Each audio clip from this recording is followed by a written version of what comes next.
Who is this AB? Sir, How many students are now?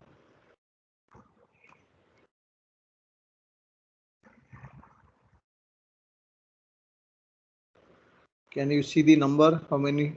What is the attendance? 3. 3.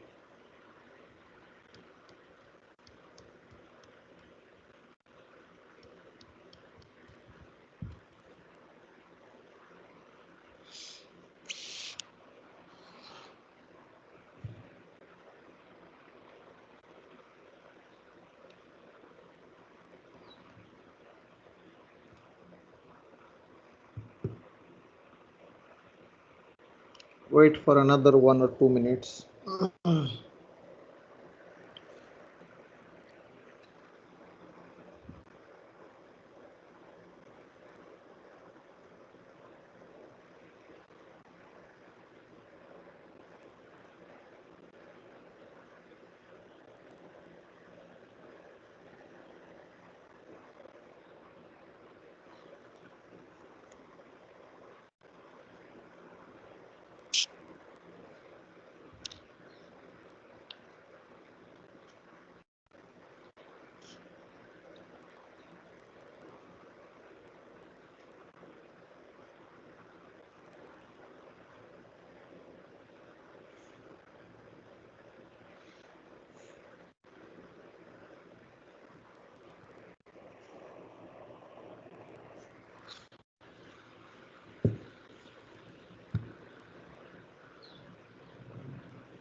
Okay, we'll start. Can you see the slide in full screen? Yes, sir. Is it full screen now? Yes, sir. No. Slides are visible or not? Yes, sir. Okay.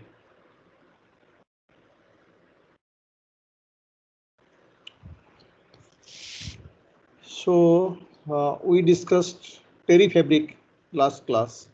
I discussed different Terry structures, and today we'll start with manufacturing of Terry fabric.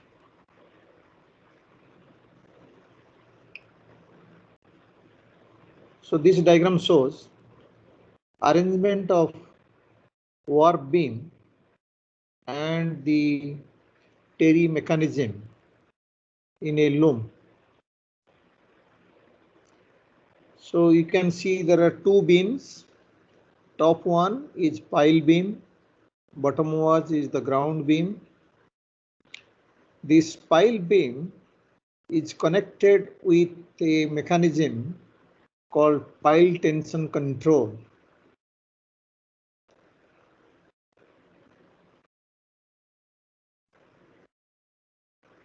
As we have discussed last class, the pile yarns remain under very low tension, whereas ground warp remains under high tension.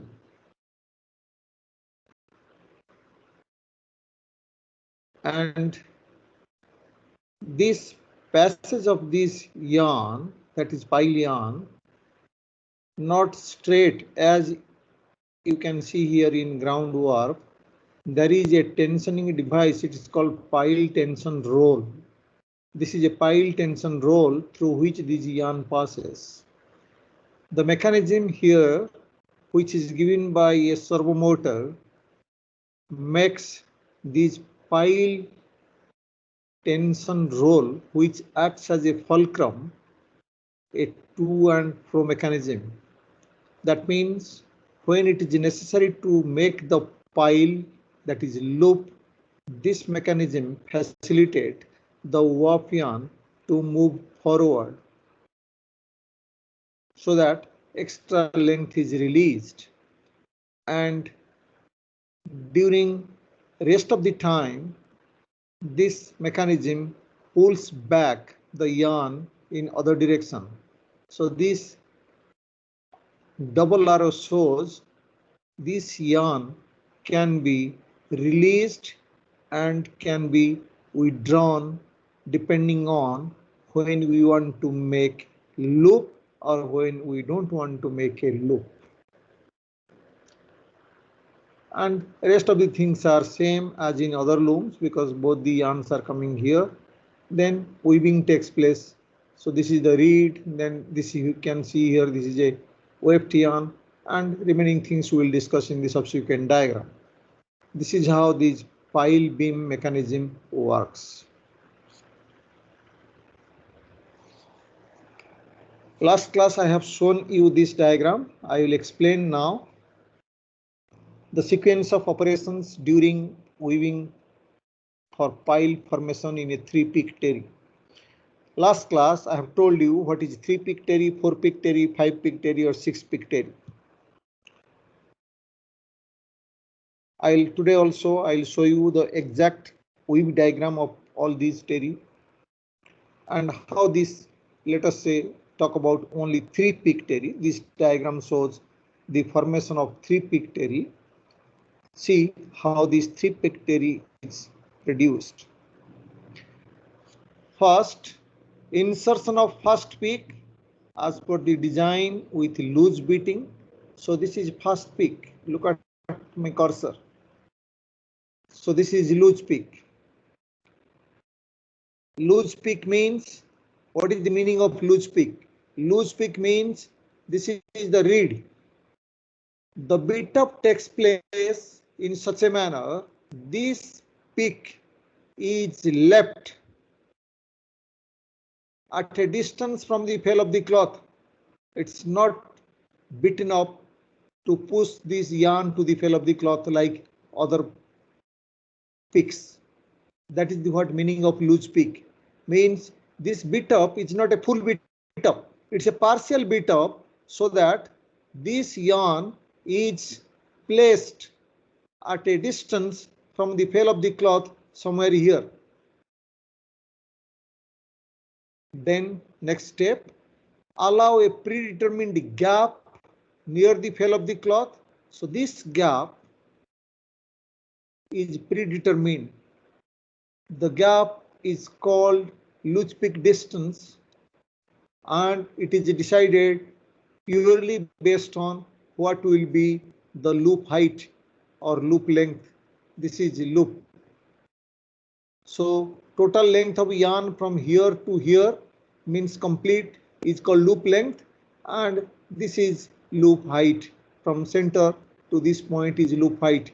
So what will be the loop length or loop height? This predetermined distance decides that. Third step, insertion of second peak. So this is second loose peak. We are now discussing 3-peak system. In 3-peak, the first and second both are loose peak. So just like first loose peak, now the second loose peak. And of course, for the second loose peak, we need a second loose beating. It is not fast beating. So now by this time you understand what is loose beating and what is fast beating. These initial 2 left peaks are loose beating, means the beat up is taken place in such a manner these 2 wefts are placed at a distance from the fall of the cloth, not adjacent to the fall of the cloth. Then next step is insertion of the third peak with a heavy beating. So third peak is fast peak. It is not a loose peak. It is the fast peak. And when this third peak is inserted, the beat up which takes place is a fast beat up, means it is a full beat up. The beat up takes place to carry all these 3 weft yarn to the fall of the cloth. This is how the sequence of operation during weaving of a 3-peak terry formation takes place. So question arises, how this is happening, how a loose peak place the OFTion at a distance, how a fast peak completely beat up all the three OFTion to the fell of the cloth.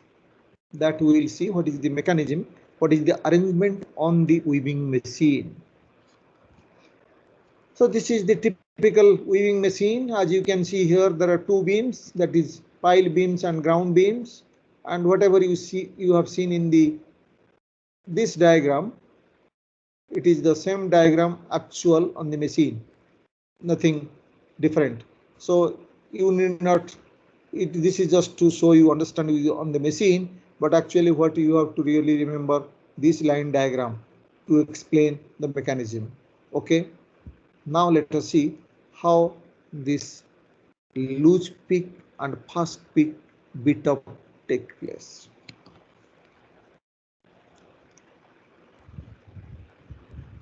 This loose peak, fast peak is carried out by a servo motor. This is a servo motor. So I think you understand what is servo motor. It's a programmed motor.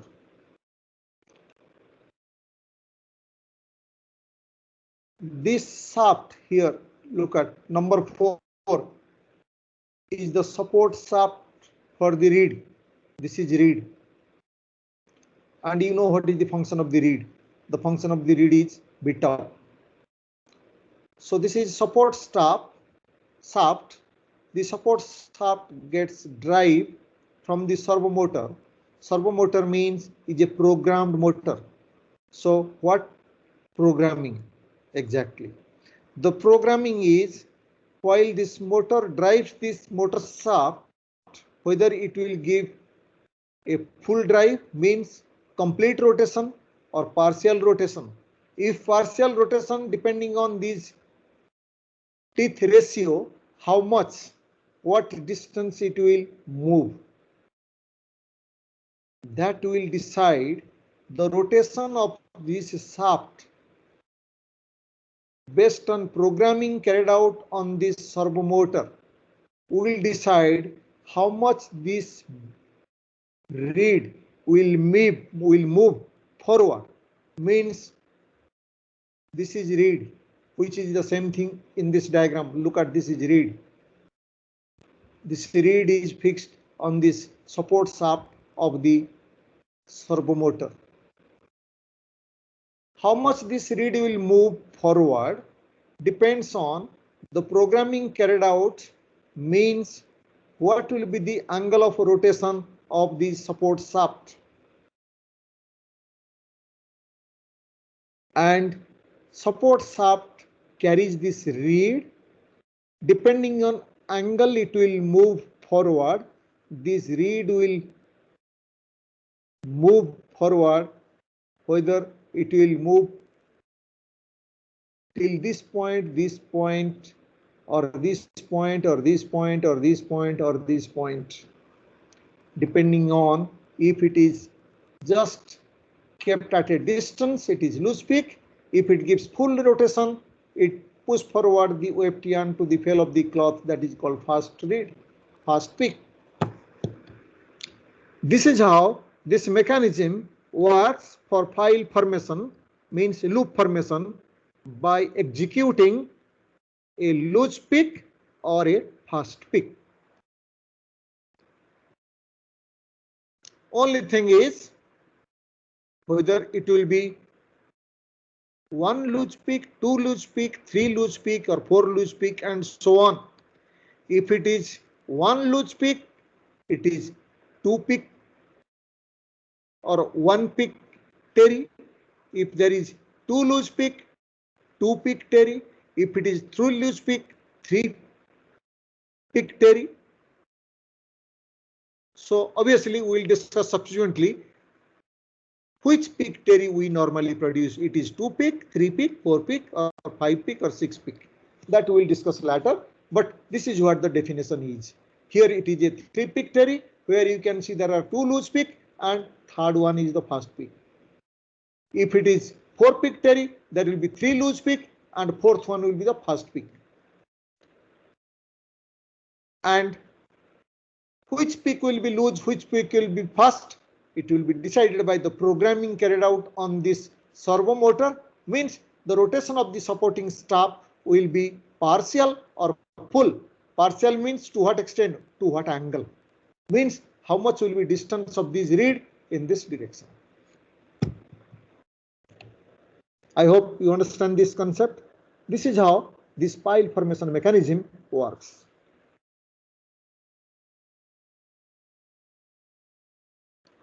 So same diagram shown little bit more projected so that you can understand better. It is the same diagram. Okay, nothing different, nothing special in this. Phases of the pile formation on terry weaving machine. If you observe minutely different steps in this loop formation, it is divided into 5 phases. Phase A, B, C, D, E. Look at phase A, first loose peak. Phase 2, the first peak, sorry, second loose peak. The phase 3 is the first peak. Phase D, first bit up, and end up means full bit up. So first temporary false fail, it is a false fail. Remember, it is not the true fail. True fail is here. So first loose peak means one loose peak is inserted and reed make a loose bit up, means leave this peak at a distance. Then second loose peak is inserted, same as above. Then third peak of the group, means we are producing 3 peak terry here. So after the third peak is inserted, it will now start bit up, but this bit up is fast bit up, means full bit up, means push forward this 3 peak to the fail of the cloth and a loop is formed. Initially it was straight, now gradually a loop is formed. In the final shape, this is the loop and bit up is complete. Okay, so this is phases of pile formation on a terry weaving machine.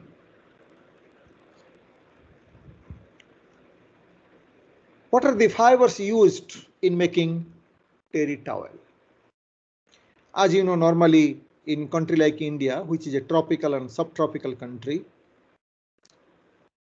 we used to cotton terry towel because it's a hot country. As such, synthetics are very less used. Normally, cotton, modal, bamboo, seaweed, lyocell, soybean, these are all regenerated fibers. And this is, as you know, cotton is cellulosic fibers, corn fibers. So either cotton or some cellulosic, regenerated cellulosic fibers are used to make this terry towel. What are the recent trends? Now, some polyester, acrylic, and microfibers are also used. Microfiber means microfiber of polyester. So you understand what is microfiber. Microfiber means the DPF, denier per filament, is less than 1. Means every individual filament of a denier value 0.6, 0.7, 0.8, 0.9. It must be less than 1. It is called microfiber. So microfiber means it is a fine fiber, very fine fiber. It gives soft feel. So nowadays, some towels are produced using these fibers, but not very common in India. In cold countries, in Europe, etc., these towels are also used.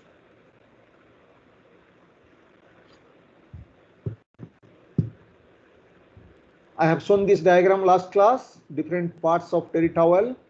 Now I am showing in the context of yarns used in this towel. So this is the towel diagram.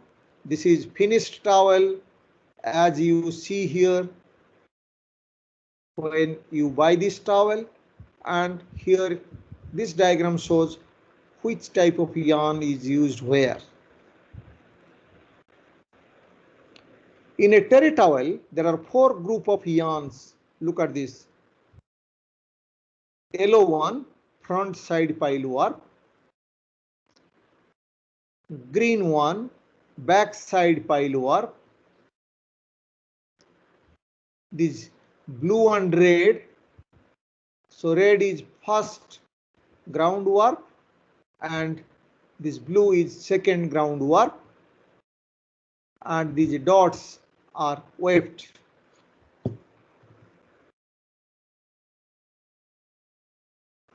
So you can use 5 different types of yarns. If you want the front pile and back pile same, then these 5 different yarn will be reduced to 4 different type of yarn. If you want this ground warp and first ground and second ground warp the same, then these 5 yarn will be reduced to only 3 yarn. Means 1 yarn for pile, 1 yarn for ground, and third yarn for pick. It is up to you what type of yarn you want to use. But normally ground yarns are different from pile yarns, which is obvious, because when we use a towel, normally this pile or the loops comes in contact with the body. So these loops or pile yarn is responsible for both for absorption of water as well as for the feel of the cloth, because it is directly coming in contact with our skin.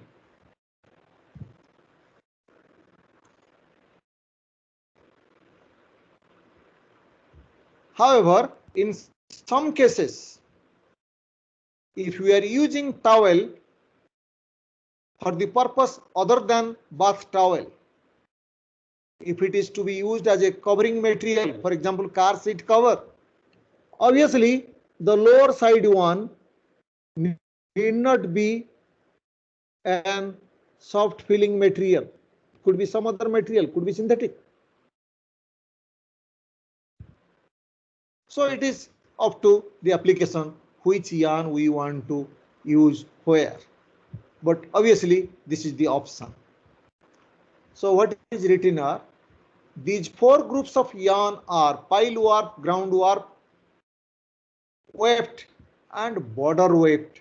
Look at what is border. This is border. In every towel there is a border. The weft used in this border is different from weft used here, because the weft which is used in other places means where there is a loop. It's not coming in contact with the skin. We don't see this. It is hiding behind the weft is here. On the surface it is only pile, but here border place there is no pile. Both warp and weft are visible on the screen. That's why the the weft used in the border zone is different from the weft used in the pile zone. Okay.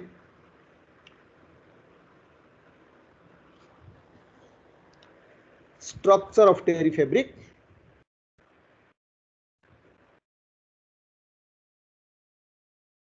You by this time know all this. G stands for ground, P stands for pile, F stands for front, B stands for back. This is the cross section of a towel through the warp.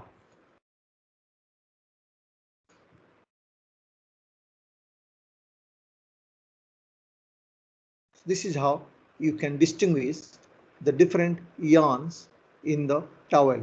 This is in terms of weave diagram. This is the cross section from the side view. If you take the cross section, look at the side view of the towel cross section, you can see this feature. Or if you want to see in the loop diagram, sorry, weave diagram, the towel can be represented by in this manner.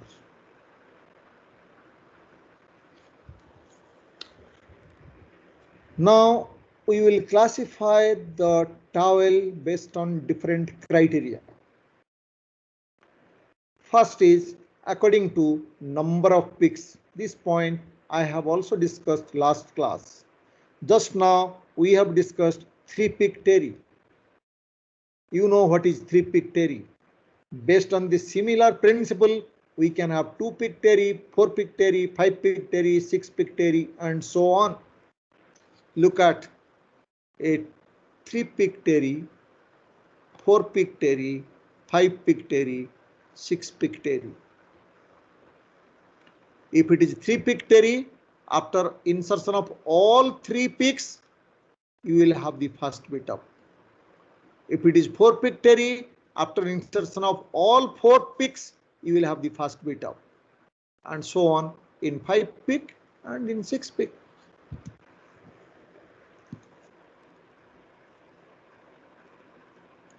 Although here it is written 2-peak. Obviously, you cannot have 1-peak terry because there is nothing like 1-peak. You need at least 2, one loose, one fast. But normally we weave starting from 3-peak, not even 2-peak. You can understand. If it is only one loose, one fast, the structure will be too loose. The pile will be unstable. But here in this case, you can see the pile will be stable because the loop is interlaced with the weft yarn. Means this is the pile warp, this is weft. It is interlaced with the weft yarn, and the warp and weft are interlaced in such a manner there is no question of slippage. They are tightly held in between, so the structure is stable. But if it will be 2-peak, then it will be a loose structure, loose pile. The pile may come out. This is the reason why normally we start with 3-peak terry, not 2-peak terry. 2-peak terry is highly unstable. Then the question is, can you go for actually 6-peak or 7-peak or 5-peak? That is also not. The reason being, look at, if it is this is fine. If this is also fine. If it is this, the bit up will start at this point.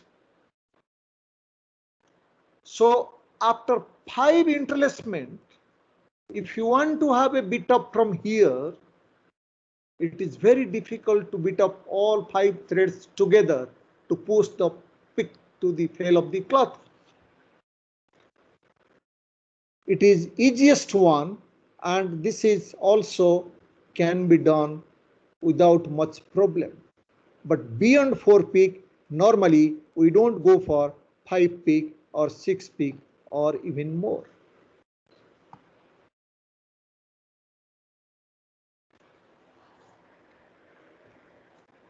So that was the classification based on number of peaks.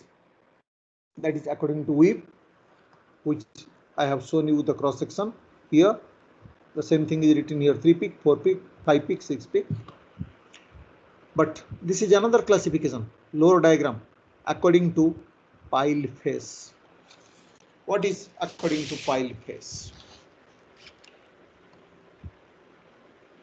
As you can see from this diagram, we can make a towel having loop on one side, loop in alternative, or loop in both sides.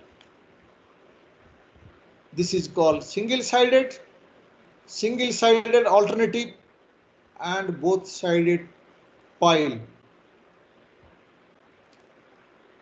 So this kind of 3 different type of towel can be produced according to the pile face classification. This is according to weave. 3 peak, 4 peak, 5 peak, 6 peak, and so on, as you have seen in the previous diagram. This classification is purely based on the pile face. All pile in one face, all pile in both faces, or pile in 50% this, 50% these alternate sides. So these are the different possibilities of making pile on terry fabric.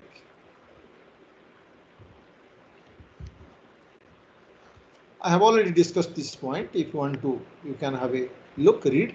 2 peak terry, as I said, it is unstable loop used for bathrobes, not in use normally. 5 or more peak terry, I have already told you, rarely produced because they need to be beaten up for each pile twice, otherwise it will not be pushed up, because 5 peak together means just in one bit up, it is difficult to push all the 5 threads to the fell of the cloth. You need to beat at least twice. So that's why 3 and 4 peak are common. 2 not in use, 5, 6 and more difficult to produce. In between 3 and 4 are very commonly used because of the reason I explained. This already you have seen, single-sided or both-sided. This is a table, you don't have to worry with this table, what I said. This is another classification.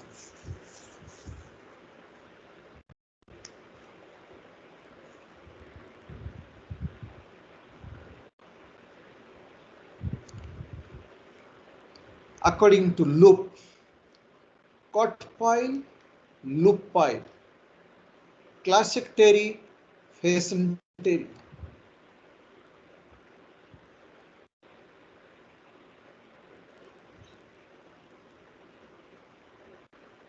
So what you do here, after weaving, there is a shearing, a very fine edged blade shear the surface, so cut the loop.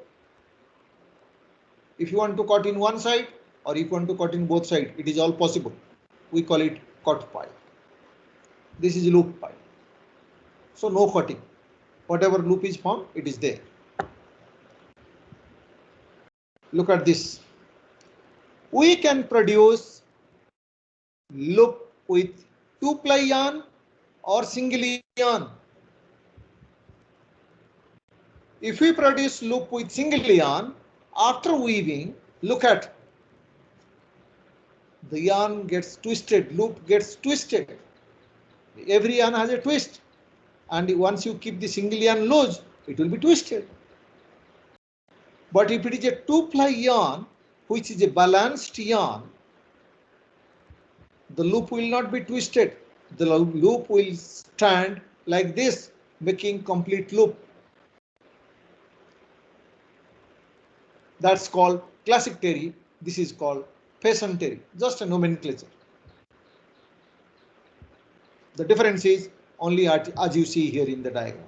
Classic terry, the piles are formed with 2-ply yarn, clear-cut loop which stands upright. Faison terry, the loops are formed with single yarn gets twisted, and this is how the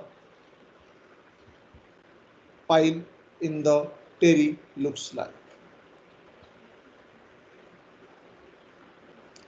So the question arises, why we produce all these, this type, this type, this type, or this type,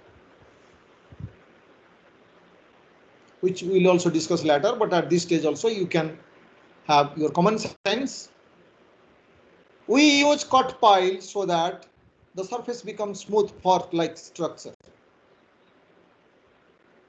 Very, very smooth for children or for some other purposes. We use this classic terry so that all the loops stand up upright. The towel looks elegant because of these clear-cut loops placed on the surface of the towel. the absorbency of a towel is also very high. The towel is bulky. The thickness of the towel is high. And ultimately, the absorbency of this towel is very high. In this case, the loops are twisted.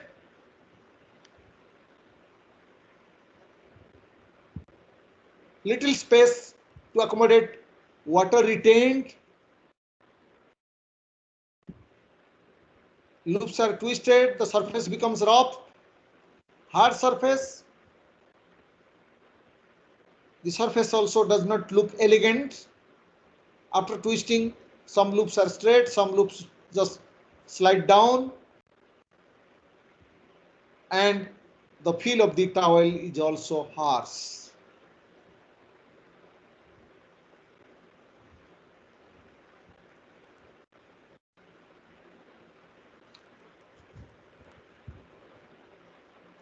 Same thing. Cut or uncut, which you have already seen. So the question is how this cut pile is produced.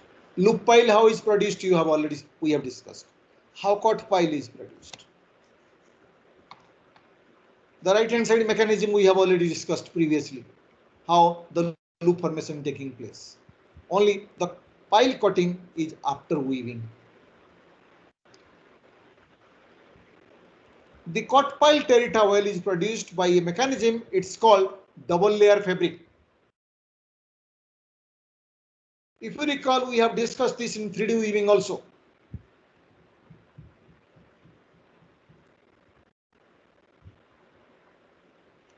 It's a kind of spacer fabric. Only thing is in 3D weaving, in spacer fabric, we don't cut. Here it will be cut. But how it is cut? Look at the whole warp is divided into two parts.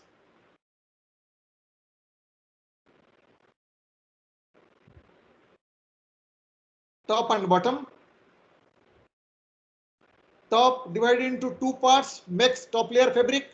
Bottom divided into two parts make bottom layer fabric.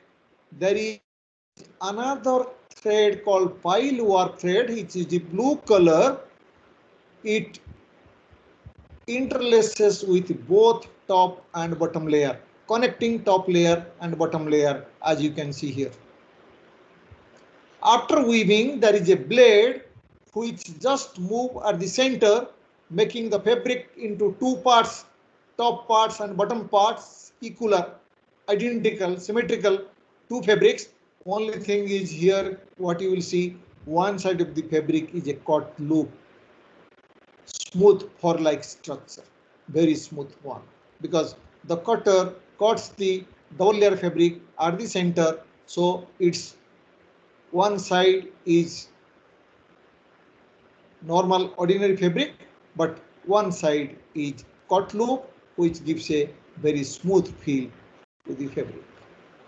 This is how cut pile terry fabric is produced using double layer fabric or double cloth weaving principle.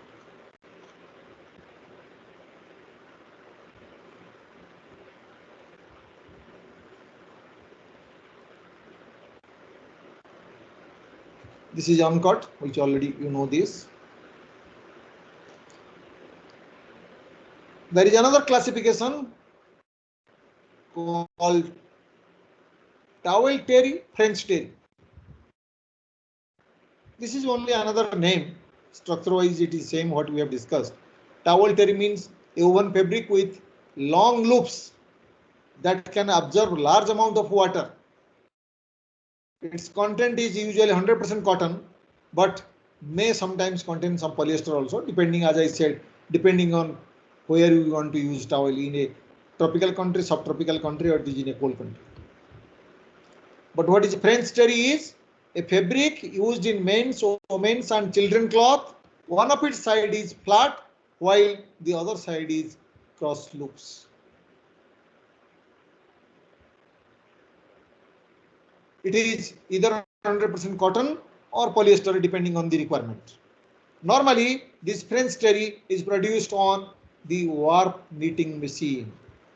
So this is not a woven tape, it's a warp knitted fabric. But its trade name, commercial name is given French terry. It's not a technical name, it's a trade name.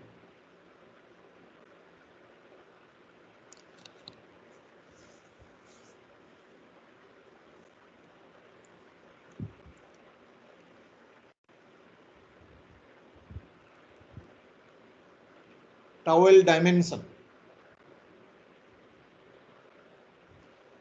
This is an international classification of dimension.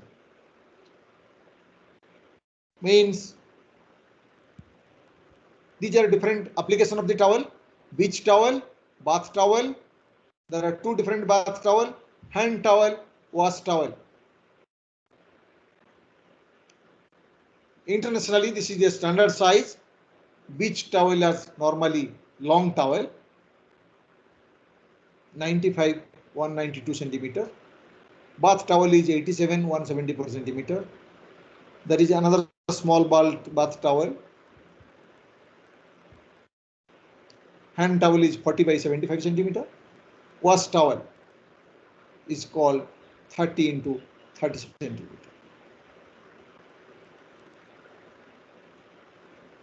This classification I have already shown you earlier, but this is a standard size accepted all over the world.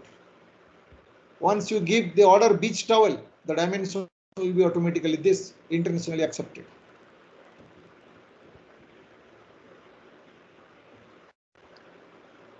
This is towel dimension, very common all over the world.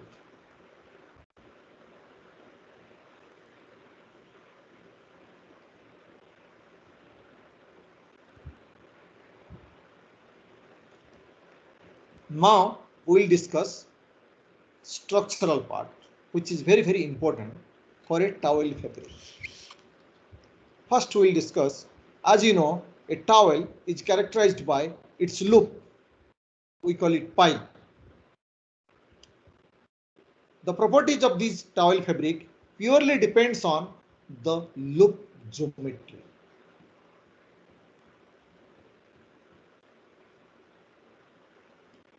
For any elastica, considering material and geometry linearity, loop shape, what will be the shape of the loop, is a function of A. A is distance between two legs of the loop. This is one leg, this is another leg. The distance from here to here, the gap, look at this, is A, means from here to here. What will be shape of this loop for a given length of warp, given length of pile? What you call loop length? Purely depends on what is the distance between these two. Means I will show you one diagram from where you can make out just now.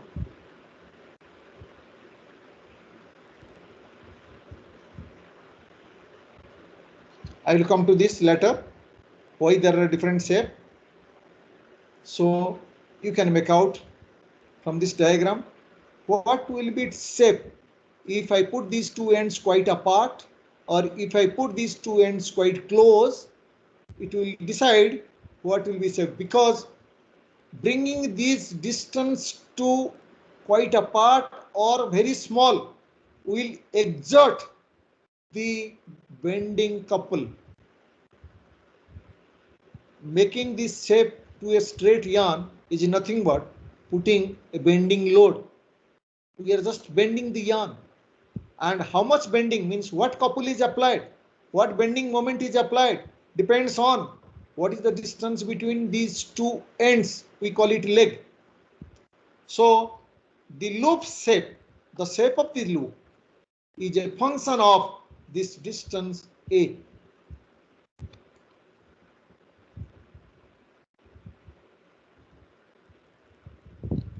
Second, for any elastica means we are talking of this total geometry. geometry of this loop. Loop shape is a function of not only this distance, but also W, B, L. W is weight per unit length, means the GSM. B means bending rigidity. So W, weight per unit length. Weight per unit length is nothing but the count of the yarn, linear density. The diagram which I had shown you just now, look at it again.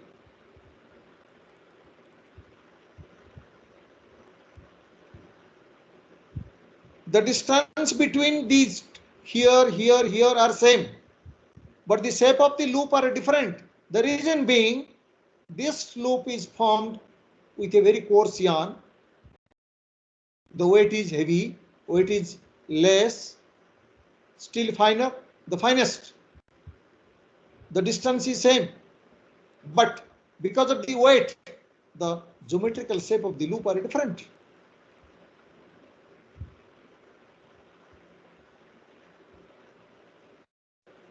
So loop shape is a function of weight per unit length, bending rigidity of the yarn. So bending rigidity is not only a function of mass, also a function of twist in yarn, packing density of the yarn, technology of the yarn, whether it is ring spun yarn, rotor yarn, etc. So many things will decide apart from the diameter of the yarn, bending rigidity. And third one is length of elastica. Length of elastica is nothing but loop length, complete length. Starting from here, complete length. So shape of the loop overall depends on all these factors. Count of the yarn, that is W, bending rigidity of the yarn, and loop length, apart from the distance between these two.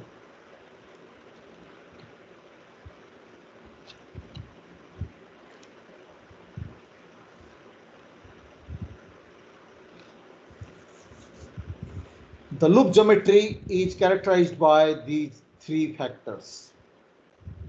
First, loop dimension, loop shape, loop density.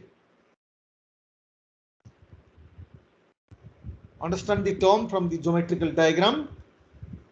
Loop dimension means loop length and loop height. So loop length means complete length of yarn starting from this point. Look at complete up to this. This is loop length. Loop height from this point O to B. Loop shape factor, I have already explained you what is loop shape factor.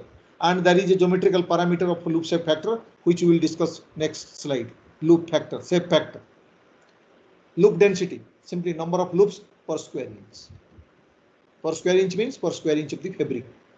That is loop density. How many loops are there per unit area of the fabric.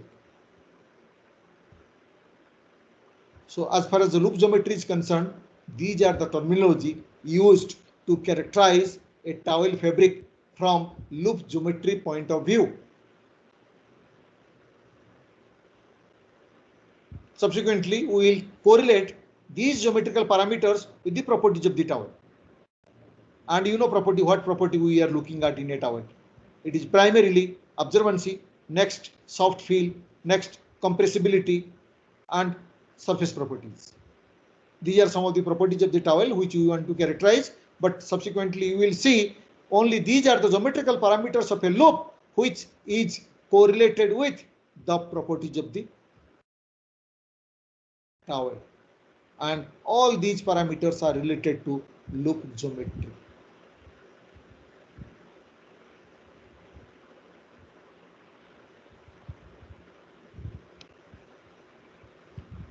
So I said we'll define loop shape factor. Loop shape factor is given by a term F 4 pi a upon p square. You must have come across this formula in shape factor in the geometry. 4 pi a upon p square. I'll show you this in this diagram. There is another diagram here. Look at this shape factor. Diameter equivalent from perimeter divided by diameter equivalent from area.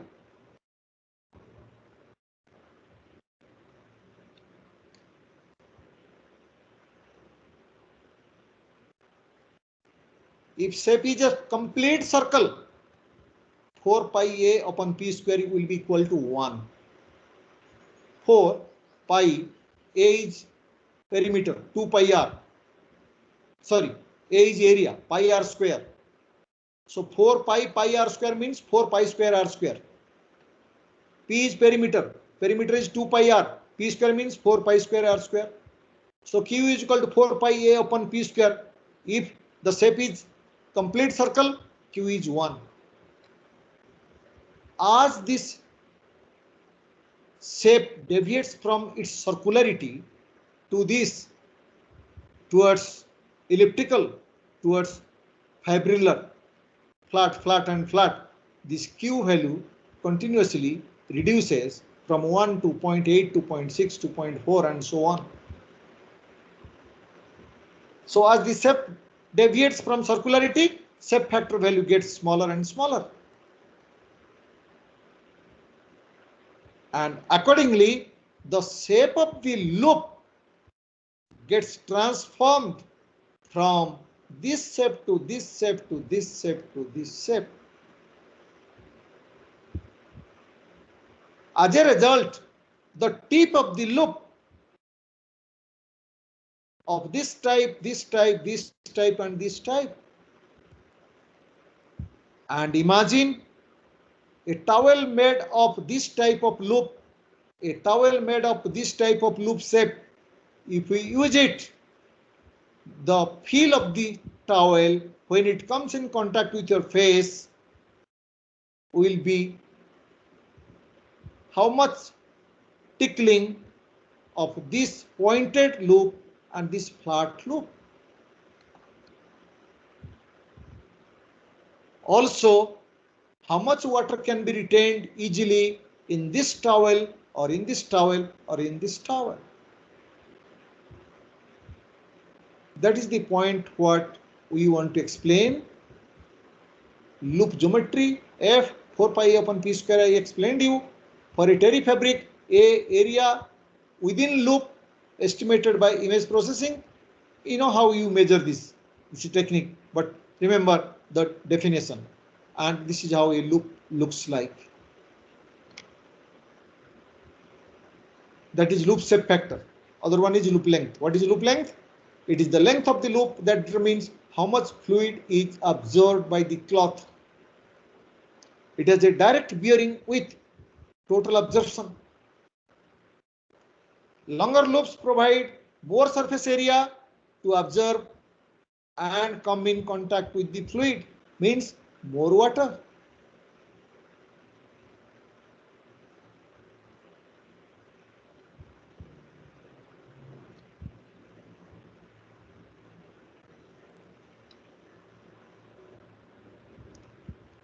So this point I have already explained you, loop shape. The shape factor is predominantly function of yarn count. Count is nothing but the diameter, bending rigidity of yarn.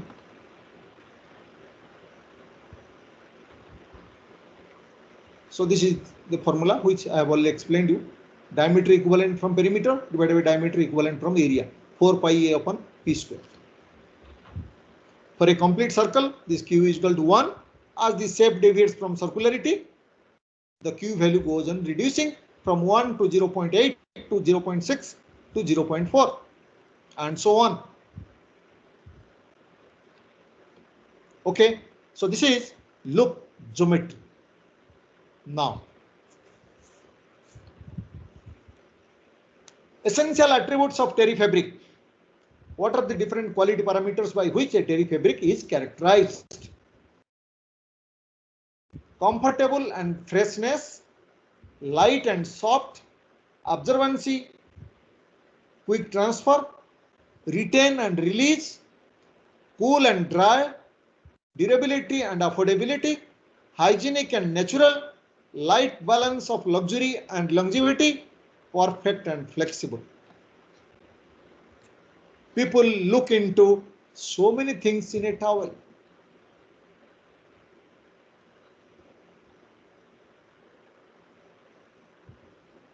I think you can all understand this term. These are all subjective terms. Only few things we can measure by which the towel is characterized, that we will discuss. But when we evaluate a towel, when we use a towel, we look into all these aspects. Comfortable, freshness, lightweight, soft, absorbency, quick transfer means not only absorbency but how quickly it absorbs water. After taking a bath, if you want to wipe your skin, whether you want to run the towel on your skin or face once, twice, thrice or 4 times, it depends on quick transfer. If the towel is capable of transferring the water very quickly, means just at one use, one move, all the water of the skin are transferred to the towel. Retain and release. How much it will retain, how much it will release, means cool and dry. A towel after use, if you want to go for drying it, whether it's getting dried quickly or it takes a lot of time to be dried, that is also another factor. Durability, affordability. Affordability is basically cost. Hygienic and natural. Light, balance, luxury and longevity. Perfect and flexible. Okay, so many things we look into a towel. What is the evaluation philosophy? Performance of terry fabric primarily depends on pile geometry. This point I have discussed. All researchers so far considered aspect ratio as geometrical parameter to characterize the loop geometry, that you have already seen. Aspect ratio 4 pi upon p square. However, it is realized during formulation of algorithm for objective evaluation of pile structure that loop area is more relevant than loop height, and loop width alone, as per same length of yarn, loop area can vary depending on flexural behavior of the yarn. Loop area is nothing but length of yarn which comes directly in contact with your skin. And what will be that particular length? It will depend on the loop shape, and that loop shape depends on flexural rigidity of the yarn, that is bending rigidity of the yarn. And as you know, bending rigidity depends on many factors which you have come across in the bending rigidity of yarn in the theory of fabric structure part 1. Count of yarn, diameter of yarn, packing density of yarn, twist of yarn, all these things decides bending rigidity, which ultimately decides what will be the loop shape factor.